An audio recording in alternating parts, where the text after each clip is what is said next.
Alright, this is part one of what if Deku had meta ability creation.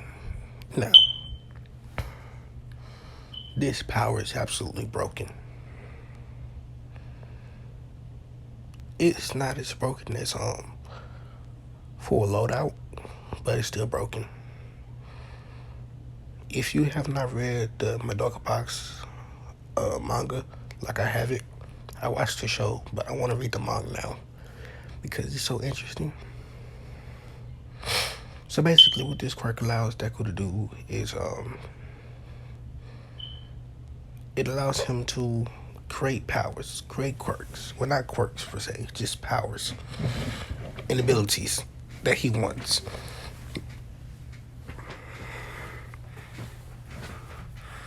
Now, here I'm going to take out a couple of aspects.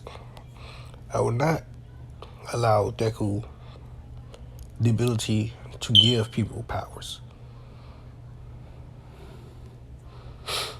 because I just don't want him giving other people powers.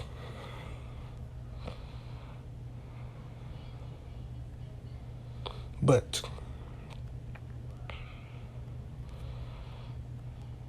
he may be able to give objects powers, like what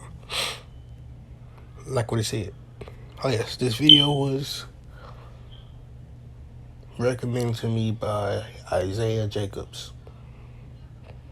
So shout out to you, homeboy. I'm finally doing that with if. Alright, so Deku cannot create immortality. He cannot give himself the power of God. He cannot have omnipotent, omnipotent, omniscient, nothing like that. Basically, he can't have things that's basically God powers.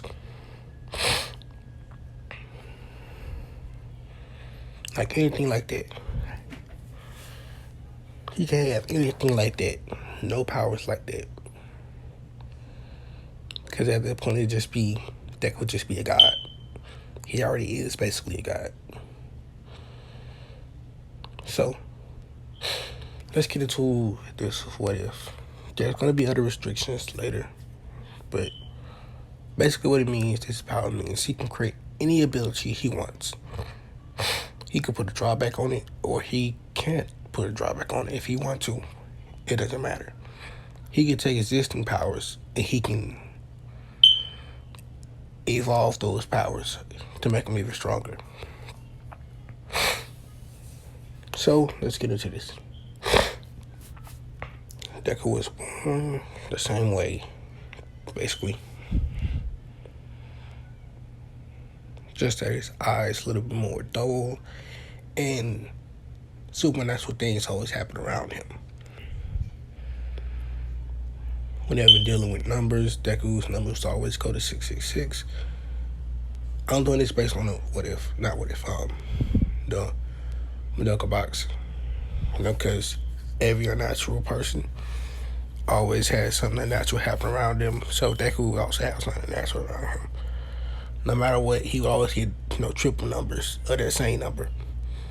Like 666, 777, 888, 999, 000. No matter what happens, he'd always get triple or double numbers of the same number category.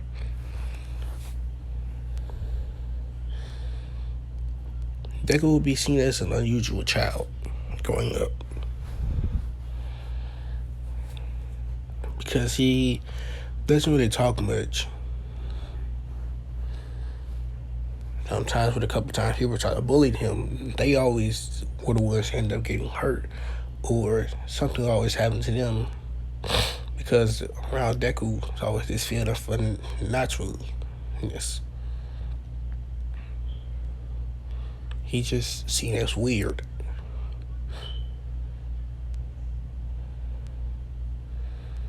No matter what he did on tests, he always get 99%. Hey,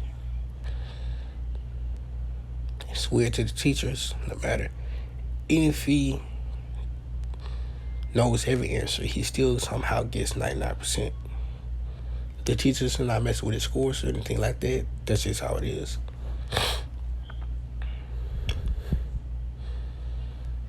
So, when it's about time every kid get their quirks, Bako get his, everyone else. Izuku not really caring much. Well, think about his mother quirk. One half hers. Because it's his mother. And he loves his mother. It's the only power he wants, his mother's. So he will gain his mother's quirk. But on a much, actually no, he would gain his exact mother's quirk. Meaning he has to grab the thing and keep pulling it towards him in a motion that like he does. That's what Inko does. She does not have basically the ability to just pull it to her. She has to keep motioning her hands. So that's what Deku would have.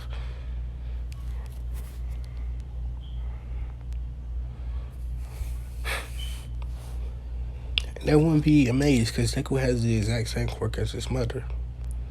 Which is not really, it's not rare or nothing like that.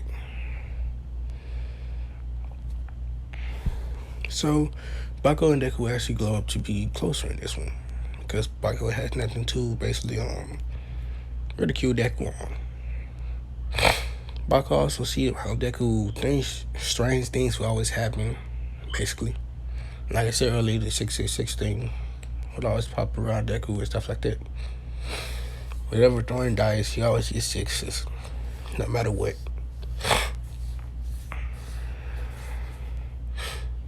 Whenever playing a video, it always stops at exactly 6 minutes. And over time, Bako will come see that Deku is not natural. He's physically stronger than most other people with quirks and without quirks. But not those that have straight quirks. And he's also faster, durable, stuff like that.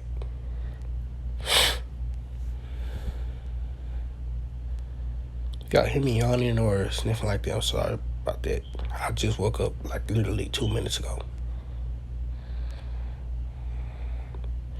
So, growing up, Deku would think about more powers and he'd create them.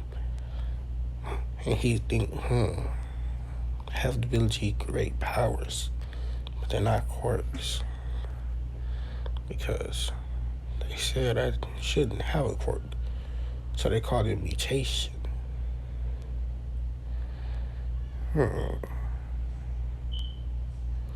I should keep this on the wraps because if anyone were to find out, I'll be used as an experiment. So later on, Deku would tell Inko about this, but not. He would put it in a way to where it sounded like it's just a energy quirk, basically. Like his quirk is very versatile. It can do almost anything with just the energy he puts out and he controls. Basically like Ki. Because you can do a lot of things with Ki from Dragon Ball. And also Chakra. And magic.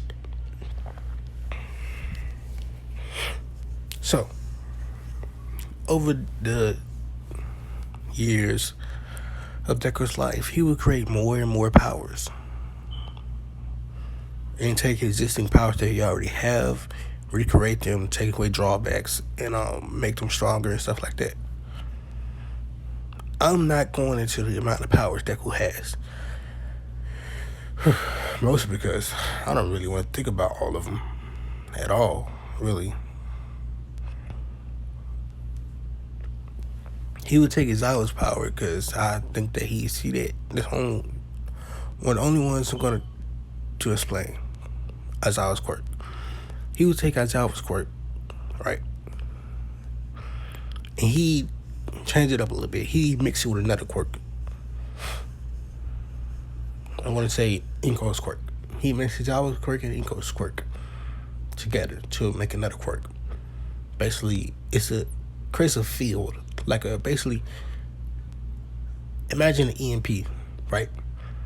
That certain area, around Deku, quirks are jammed.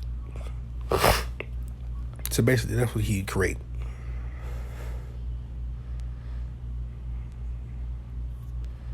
He'd do that to a lot of powers too, mixing fire quirks with also in ghost quirk or telekinesis to make pyrokinesis, electrokinesis, cryokinesis, to figure out what blood manipulation called.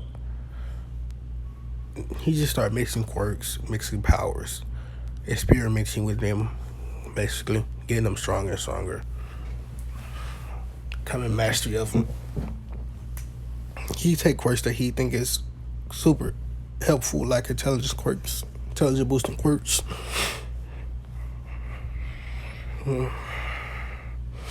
Creation quirks to take away their drawbacks.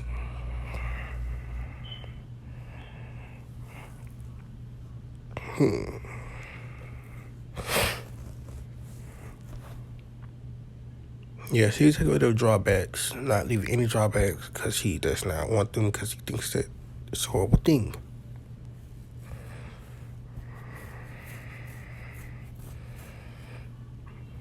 So, I'm going to skip to the end of the year when it's time for them to go to UA, stuff like that. All right, teachers in the classroom, everyone's sitting down. Teacher says, all right, classes, in the end of the basically school year, you're going to be coming back next year. After that, you're going to high school. He didn't ask another question. Now, even though it's the end of the year, I still have to pass these papers out to see what you want to do in your life.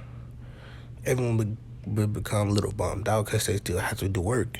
Just then, smile and say, I'm just kidding. He throw the powers, the papers in the air and say, y'all can just chill. I already know most of you guys when they go to UA. He said, Bakugo, you want to go to UA? Bakugo being less cocky in this one, more humble. He still have a little bit of cockiness in him, but he's more to ground. He's more leveled out. He just knows his power is strong. That's all. I say, Bakugo, you want to go to UA, don't you? I sure do. I'm going to be the greatest hero I can. Teacher would smile and say, yeah, I bet you will. And also, Izuku, you also want to go to UA. Izuku, monotone voice would say, yes, I do. Well, I see that you two can probably get in, so make sure you work hard. That's when the school day is over and everyone goes their own ways. After basically walking towards his home, Deku ran into the sludge villain. The sludge villain said, kid, give me your body. I did not know that freak was here. He would then lunge towards Deku only to be stopped midair. He's wondering what's going on. Deku would tell him, I'm sorry, but you cannot take my body. He then pull out a bottle that's labeled extra. Now, why is it labeled extra? It's labeled extra because it means extra dimensional. So Deku would put the bottle, let the sludge villain say seal. The sludge villain would start to get sucked into the bottle. When he's in there, Deku would put the cap on the sludge villain. This when All Might will show up. All Might will start looking for the villain. Then he'd turn towards Deku and ask him, where'd the villain go that I was chasing? Deku would say, I sealed him away. If you want, you can take this. He would hand him the bottle, say the sludge villain is inside that. If you open it, the sludge villain shall be released. All Might would think Deku would think he was up away. Deku would not ask All Might the question, mostly because he does not care. He sees the world as unnatural anyway. He knows that hate is always going to be around, and he knows that love is always going to be around. You need a balance of the two. You cannot hate without loving things. You cannot love things without hating things. I don't hate that many things, but I love a lot of things. So let's continue. With that, like I said, All Might was away. He would not drop the sludge feeling like Cannon. He would actually get to the police station and he would have a special cell made for the, not made, it would go to a special cell for the sludge feeling. All Might will open the bottle like Deku had promised. Sludge feeling just fly out. All Might would go to basically put the bottle back or, bring it back to Deku. But the bottle would slowly start to disintegrate, shocking All Might because he think that this must be a one-time use thing. And that's what All Might is true. It is a one-time use thing. Just capture someone until they can relocate them. Deku does not want anyone else getting their hands on this kind of technology, so he makes it so that once it's in use, it's going to get basically destroyed because it's such great technology, and it's kind of a horrible thing if somebody else get their actual hands on it. Now, how this works? Basically, it is just a regular bottle, like imagine should I explain this? Imagine like a metal bottle. Basically metal bottles that everyone gets. You can hook it off your pants and stuff like that. Have one to my right for my school name on it, stuff like that. Imagine that. But Deku imbues a quirk with it. Like I said, his quirk is pocket dimensions. Basically, can create any pocket dimension he wants. But no matter what, his pocket dimensions will always be uninhabited.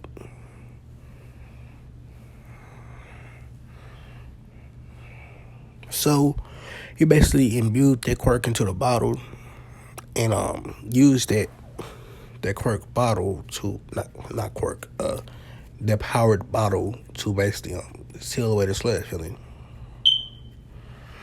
Seal was just the activation word for basically the sludge to get taken away. So Deku would then leave. He would not bump to Bakugo, even on their way walking home. Even if he did, he'll be chill with him, talk around with him. If he did, meet him. Might would not go looking for Deku at this time because he sees that he does not have the strength and time limit left. He would just go home and chill till the next day so he could go out and do more hero work. Now I'm gonna skip 10 months training, but Deku would find more abilities, create more abilities, think about basically quirks as a whole. He get ready for the entrance exam. He get dressed, wake up, cook breakfast for Inko with himself. Because he likes to cook for his mother, because it makes her happy. So it makes him happy. After getting on the bus, paying basically $6.66. Which shocked the bus driver because I don't know how this kid found the perfect route to take him that would take $6.66. Had to get into USA. UA. Dang, messed up today. So after getting to UA, Deku would go in and take the exam. She does not meet Uraka. Actually, he does, because Uraka would be the one that ends up tripping. Deku would catch her with telekinesis.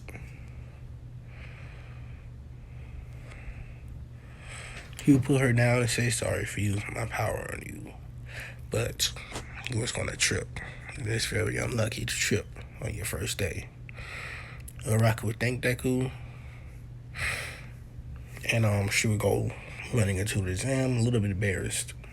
Deku would quickly walk in there too.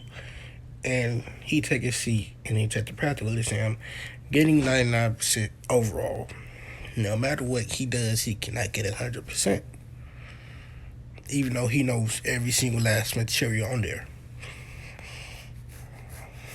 His abilities just won't let him get 100%. Now, President Mike would explain the test, stuff like that. Deku was listening, paying attention. Ida does not get on Deku because Deku is not mumbling. He does not do that in this what if. Or my other what if. So after a while, it's basically that. President Mike would tell you to sit down and they get their areas. Deku would get city C or B, whatever. A, B, C. Never know. Never mind. Don't care. After going to a city, Rock would actually approach him this time and thank him again for basically saving her. Deku would say no problem. He wished her good luck and say, I hope to see you in my classroom. Rock would blush a little bit and say, thank you. After he walked away, Deku would just stand there until President Mike opened the gates. When the gates were halfway open, Deku would rush in using a couple of speed quirks. Well, if you ever hear me say quirks in this whole what if series, just know that I meant powers or abilities because it's not really a quirk because Deku does not have a quirk. He has a supernatural ability. Give it to him by supernatural means. By supernatural means, I mean myself. Because if you make what ifs, you're basically a god. Because we create a character, we control that character's actions, we control the world around them, we are gods. That's how it is. And I'm not being like arrogant or nothing like that, because anyone can basically do this. So anybody that makes a story and controls characters, they are basically a god of that story. Because you're the one who controls everything that goes on. Everything. To the last detail. So, after rescuing in, Deku would start destroying robots with multiple different powers. The teachers were wondering what kind of quirk does he have. They look and see that it's called an energy-based quirk. So, after a while, Deku would stop saying that he himself thinks that he has enough points. After this, he tried to walk away, but he hears screaming. He sees Uraraka is stuck on the rubble. Thinking fast, he used telekinesis powers to basically lift the rubble and bring Uraraka straight to him, who he would then basically carry away. But first, he would put his hand towards the robot and basically crush it down to just a small little ball. After that's done, the test was soon in, and Recovery Girl would help Uraraka basically heal her sprained ankle. Everyone will go home, and Deku will be waiting on the acceptance letter. When it finally does arrive, All Might basically would tell him basically he made it to UA, class 1A, with being second on the practical exam. Actually, being first on the practical exam with 666 points. Deku not being surprised, not his Inko. All Might be a little bit put off by the number. He say, this is your Hero Academia. So welcome, young Midoriya. Welcome to our school. Because I'm going to be teaching there. Haha. So after that's done, week go by and then they actually go to UA. Deku would make it to his class very much fast, actually. He would not be lost or anything like that. He'd come in and sit down. Just when a couple other people would come also. Ida and Bako would start arguing. Because Bako is still a little bit like Bako and Cannon. Just way less arrogant. Basically, way less arrogant, less of a prick. But he still does a lot of actions on himself. After a while, Uraraka would come in. She would thank Deku for saving her. And this when Aizawa would come in and say, we're not here to make friends. My name is Shoto Aizawa. I'm your homeroom teacher. Put these on and go outside. Which they would do. They put them on and they go outside. Now, As I would throw the ball to Deku and ask him what's his furthest throw. When I was quirk in middle school, Deku would say 66. As I always say, throw the ball with the quirk. Deku would throw it with all of his might. Basically, here we get Infinity, but when Aizawa saw the last thing before it actually came Infinity, it just kept on showing sixes. 666666666666666. No matter what, it didn't show any other number except the sixes, which would put Aizawa off a little bit.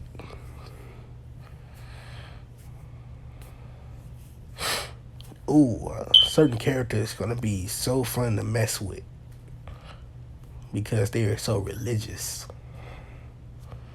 Or that's how people make her sound religious. So, as I would say, that they're not here to have fun. Anyone, whoever comes in last place gets sent back home and never to come to you again. This would frighten a little of everybody. So they.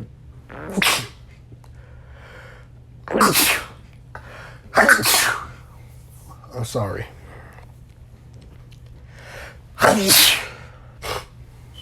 Sorry about that. This will frighten everybody, and they were a little bit scared to basically come last, so they would give it their all, absolutely everything they have, pushing themselves past their limits. This is what Aizawa wanted. So, after everything is done and said, that could be in first place, Bako, Todoroki, and then Momo. No one would get expelled, and everyone would go home. Now, I'm sorry I have to end this here. I have to go blow my nose. And also, I'm very much... actually, nothing else is wrong with me.